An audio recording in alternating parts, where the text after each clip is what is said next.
Bismillahirrahmanirrahim. Assalamualaikum warahmatullahi wabarakatuh. Sebelumnya, perkenalkan nama saya Cahya Pramudianing Sumantri dengan NIM 21101010151. Saya berasal dari program studi S1 Kebidanan. Di sini saya akan mempresentasikan proposal penelitian saya untuk memenuhi salah satu tugas mata kuliah metodologi penelitian. Di sini saya menggunakan judul penelitian hubungan tingkat pengetahuan ibu tentang gizi pada balita dengan kejadian stunting di Puskesmas Patuk 1 Gunung Kidul. Dengan dosen pembimbing Ibu Dr. Desi Ari Astuti. Kemudian proposal ini disusun oleh saya sendiri, yaitu Cahya Pramudianing Sumantri dengan NIM 21101010151. Di sini ada halaman persetujuan yang telah saya lampirkan. Kemudian ada halaman pengesahan yang kemudian akan ditandatangani oleh penguji saya serta Dekan Fakultas Ilmu Kesehatan. Kemudian di sini saya ada melampirkan abstrak yang berisi dari latar belakang, tujuan, metode, hasil penelitian, kesimpulan, dan saran. Latar belakangnya yaitu stunting adalah gangguan tumbuh kembang yang dialami anak akibat gizi buruk, infeksi berulang, dan stimulasi psikososial yang tidak memadai. Stunting dapat berpengaruh secara signifikan terhadap derajat kesehatan serta dapat meningkatkan morbiditas dan mortalitas dalam perjalanan hidup seseorang. Berdasarkan hasil survei status gizi Indonesia SSGI tahun 2022, angka stunting di Indonesia tercatat sebesar 21,6%. Dan Kabupaten Gunung Kidul menjadi salah satu penyumbang tingginya angka prevalensi stunting di Yogyakarta. Tujuan dari penelitian saya kali ini yaitu untuk mengetahui hubungan tingkat pengetahuan ibu tentang gizi dengan kejadian stunting pada balita di Puskesmas Patuk 1 Gunung Kidul. Metode yang digunakan adalah menggunakan metode kuantitatif dan metode pendekatan cross-seksional, di mana pendekatan cross-seksional ini yaitu untuk menganalisa antara faktor resiko atau antara dua variabel dalam satu waktu yang sama. Populasinya adalah ibu yang memiliki balita di Desa Patuk 1, wilayah kerja Puskesmas Patuk 1, Kabupaten Gunung Kidul. Instrumen yang digunakan dalam penelitian ini adalah kuesioner. Metode pengumpulan data menggunakan metode teknik data primer, yaitu diperoleh langsung oleh peneliti dari sumbernya atau dari kuesioner yang saya bagikan. Kemudian analisa data menggunakan uji statistik korelasi T-square.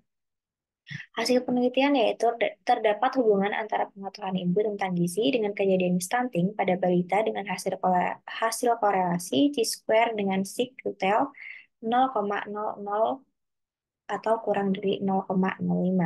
Kesimpulan dan sarannya yaitu terdapat hubungan antara pengetahuan ibu tentang gizi dengan kejadian stunting pada balita di Puskesmas Patuk 1 Kabupaten Gunung Kidul. Maka perlu bagi para ibu untuk meningkatkan pengetahuan mereka tentang gizi dan stunting. Kata kunci yang digunakan pada penelitian ini yaitu stunting, balita, pengetahuan, dan gizi. Kemudian ini ada abstrak dengan bentuk bahasa Inggris, kemudian kata pengantar, serta daftar isi,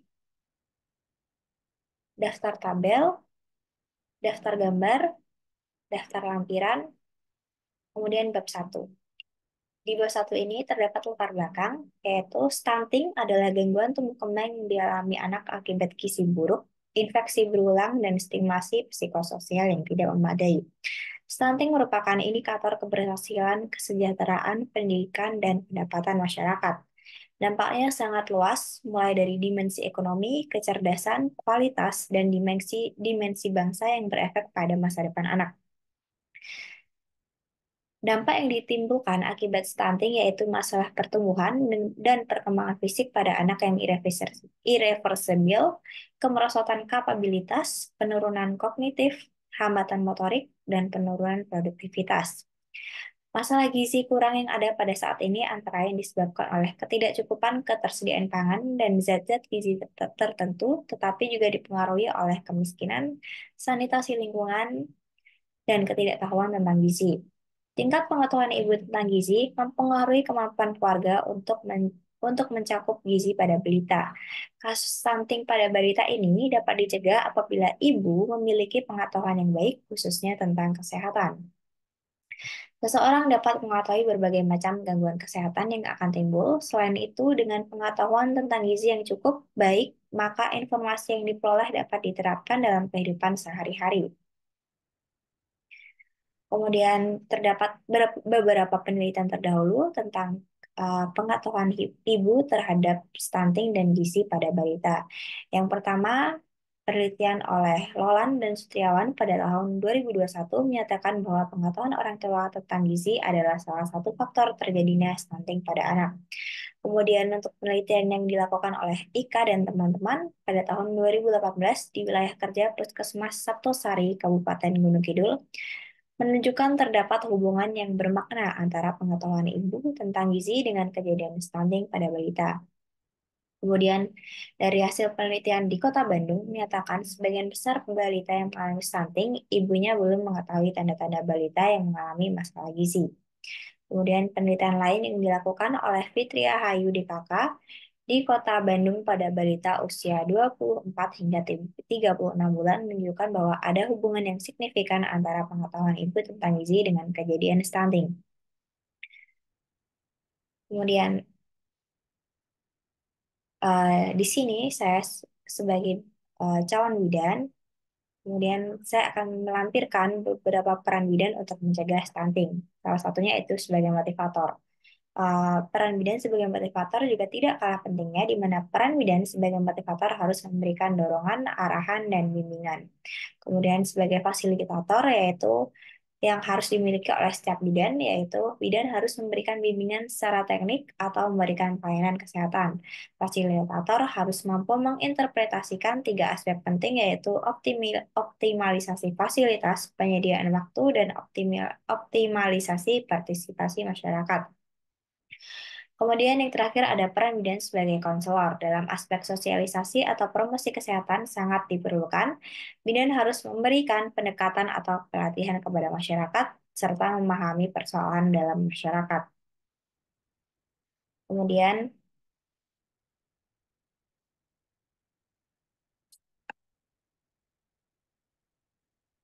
di sini ada beberapa peraturan presiden atau Perpres mengenai kasus stunting di Indonesia.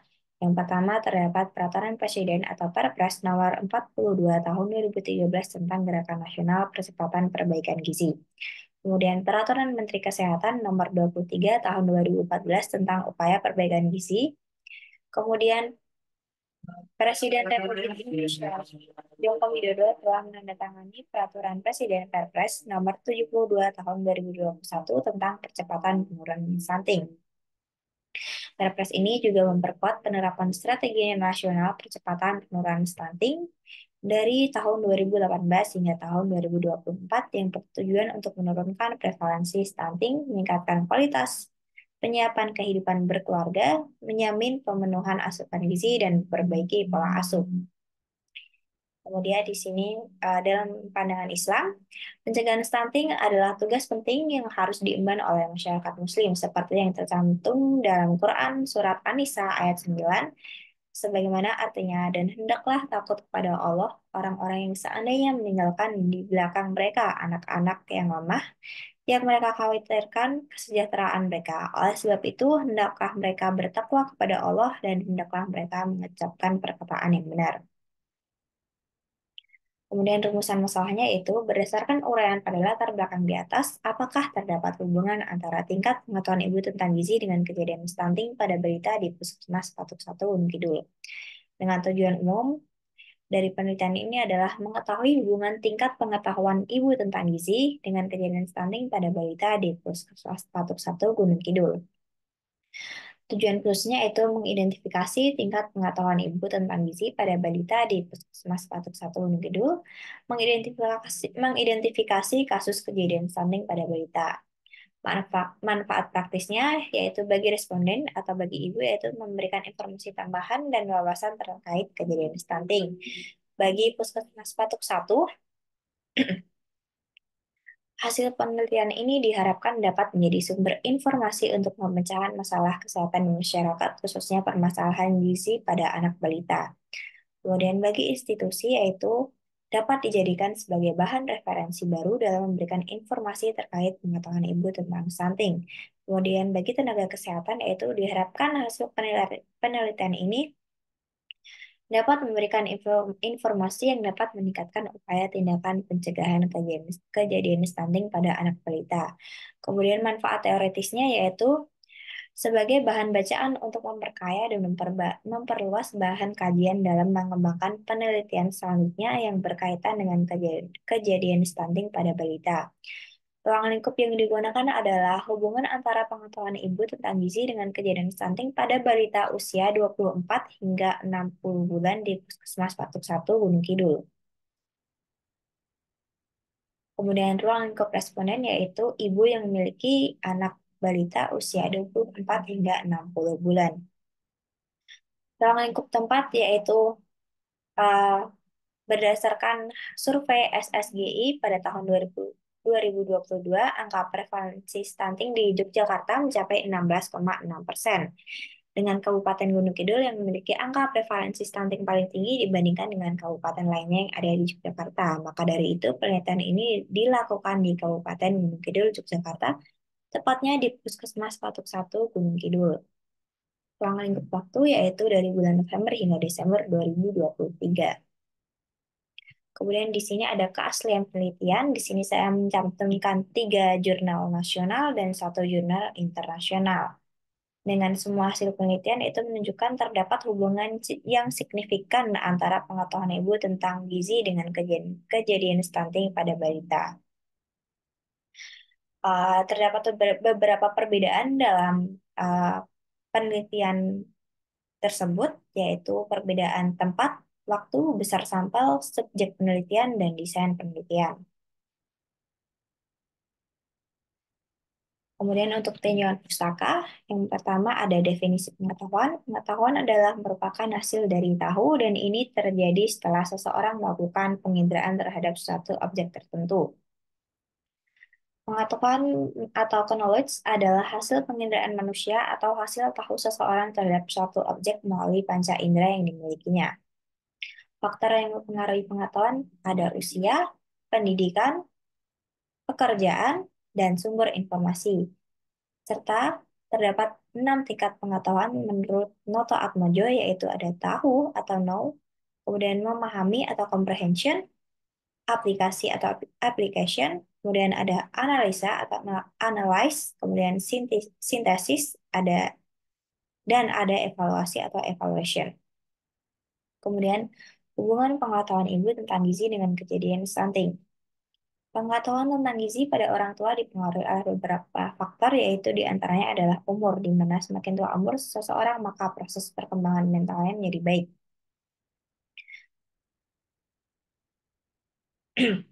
Seorang ibu yang memiliki pengetahuan dan sikap gizi yang kurang akan sangat berpengaruh terhadap status gizi anaknya dan akan sukar untuk memilih makanan yang bergizi untuk anak dan keluarganya. Sebaiknya, pengetahuan orang tua tentang gizi dapat membantu memperbaiki status gizi pada anak untuk mencapai kematangan pertumbuhan. Kemudian definisi stunting. Stunting merupakan keadaan di mana tinggi badan anak lebih pendek dibandingkan anak lain seusianya. Hal ini juga dikenal sebagai kondisi gagal tumbuh pada anak balita. Balita pendek atau stunting merupakan masalah kesehatan yang berhubungan dengan meningkatnya resiko kesakitan, kematian, dan hambatan pada pertumbuhan baik motorik maupun mental. Penyakit infeksi seperti stunting ini dapat mengganggu penyerapan nutrisi dan dengan demikian nutrisi langsung berkurang, meningkatkan kebutuhan metabolisme dan mengurangi asupan makanan.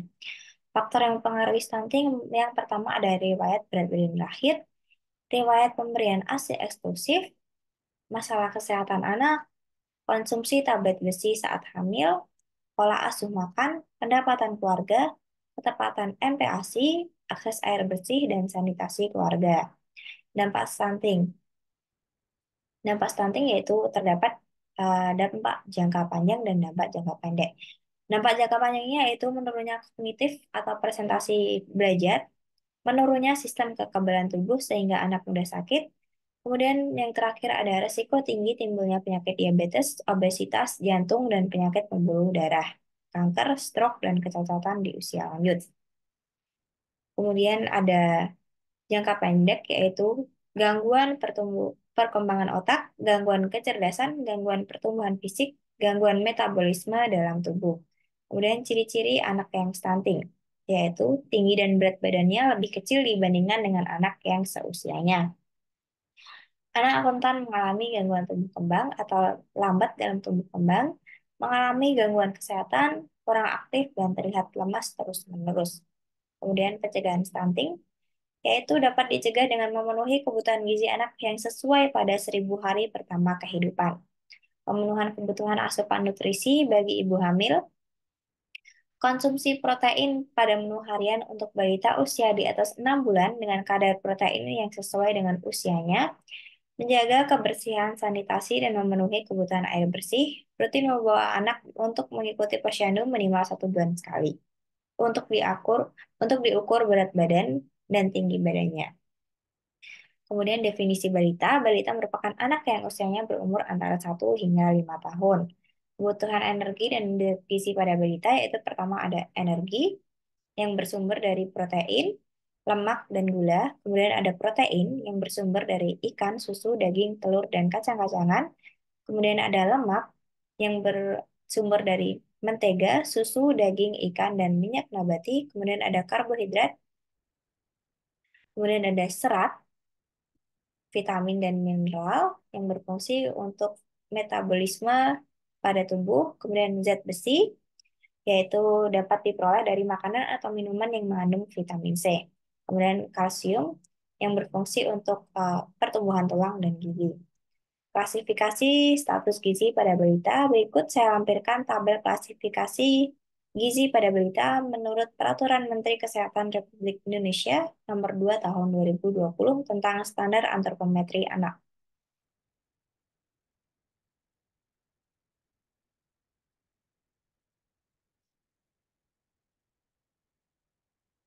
Kemudian kerangka teori dan kerangka konsep. Kerangka teori merupakan serangkaian konsep abstrak yang dihasilkan melalui pemikiran dengan tujuan memaparkan kesimpulan. Di sini terdapat variabel terikat atau stunting, kejadian stunting. Kemudian di sini ada pengetahuan, yaitu variabel bebasnya, dan ini adalah stunting atau kesimpulannya. Kemudian ada kerangka konsep, yaitu di sini ada variabel bebas tingkat pengetahuan ibu, dan ini adalah variabel terikat kejadian stunting, dan ini adalah variabel pengganggu atau faktor-faktor yang mempengaruhi stunting selain tingkat pengetahuan ibu. Dalam hal ini, variabel pengganggunya tidak saya teliti, dan yang saya teliti hanyalah variabel bebas, yaitu tingkat pengetahuan ibu. Kemudian, hipotesis atau jawaban sementaranya untuk HO atau hipotesis nol, yaitu tidak ada hubungan antara tingkat pengetahuan ibu tentang gizi pada balita dengan kejadian stunting di Puskesmas Patuk 1 Gunung Kidul. Kemudian uh, hipotesis alternatifnya itu ada hubungan antara tingkat pengetahuan ibu tentang gizi pada balita dengan kejadian stunting di Puskesmas Patuk 1 Gunung Kidul.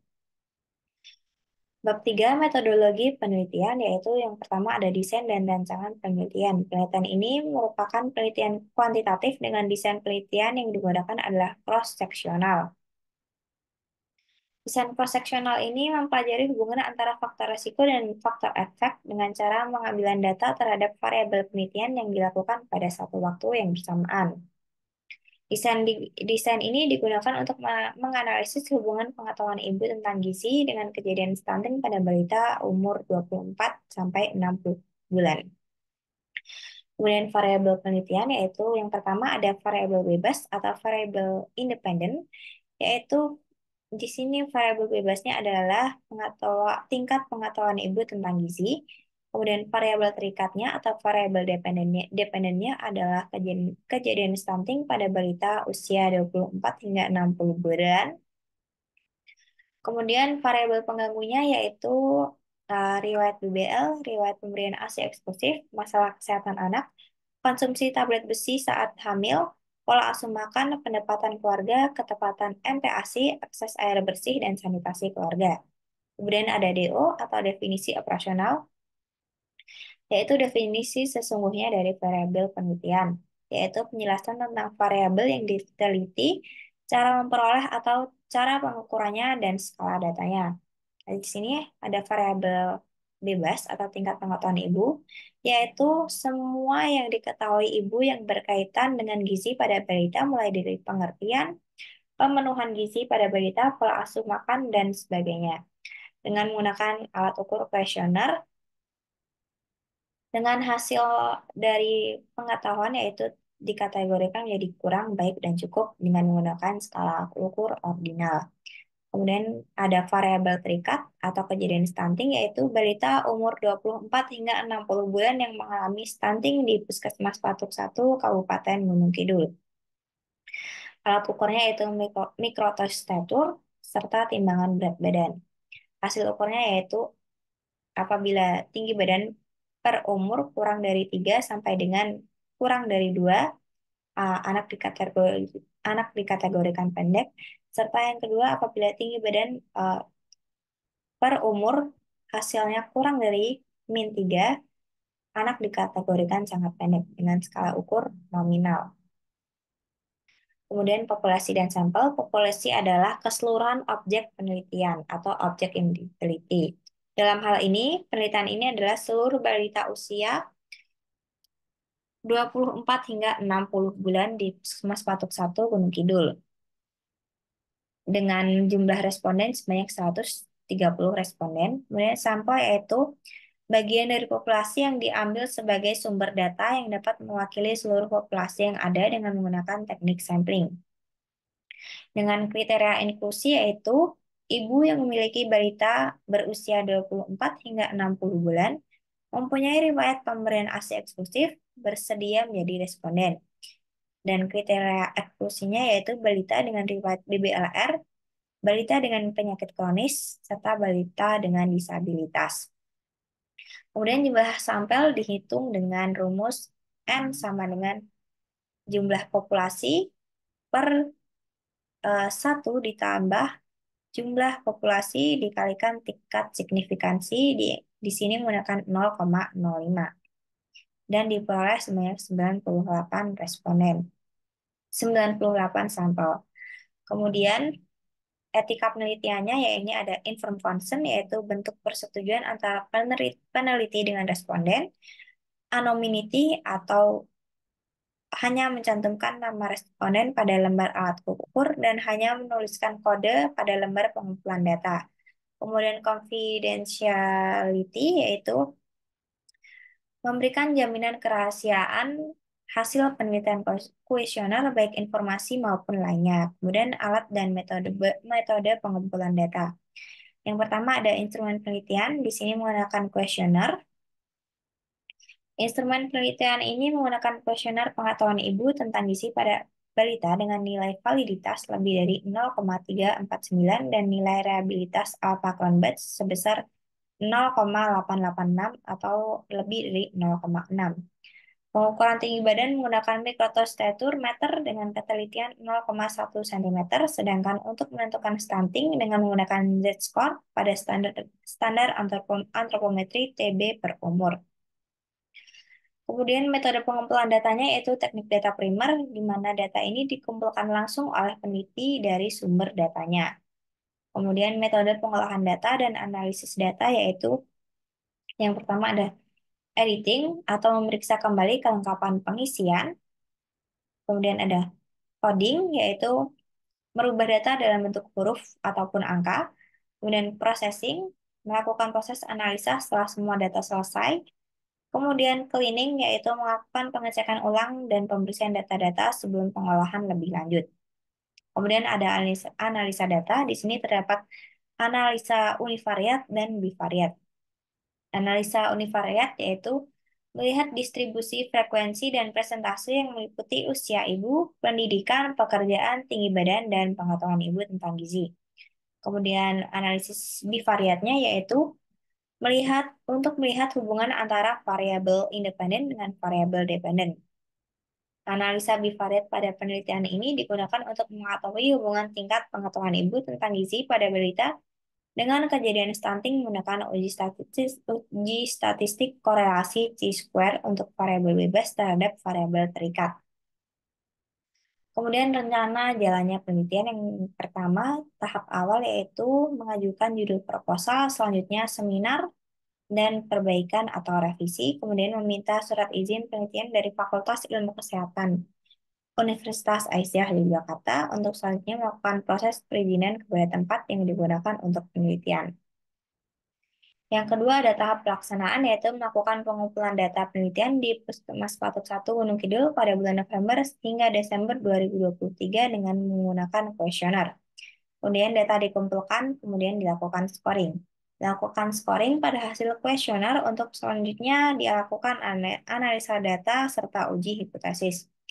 Kemudian tahap akhir yaitu penyusunan laporan hasil penelitian yang meliputi interpretasi data dan pembahasan hasil penelitian berdasarkan data yang ada, kemudian dihubungkan dengan teori yang berkaitan dengan penelitian. Yang kedua, penyajian hasil penelitian dalam bentuk tertulis yang dilanjutkan dengan ujian hasil penelitian dan perbaikan atau revisi. Kemudian yang terakhir ada penyerahan laporan hasil penelitian yang telah direvisi kepada Fakultas Ilmu Kesehatan Universitas Aisyah Yogyakarta. Kemudian di sini saya saya lampirkan beberapa daftar pusaka yang saya gunakan. Kemudian ada lampiran inform atau permohonan menjadi responden yang kemudian akan ditandatangani oleh saya. Kemudian eh, lembar persetujuan menjadi responden dengan nama, umur, alamat pendidikan, dan nomor HP dari responden. Kemudian akan di, akan ditandatangani oleh saya sebagai peneliti dan responden. Kemudian lembar 3 kuesioner yang digunakan untuk mengukur pengetahuan pada ibu.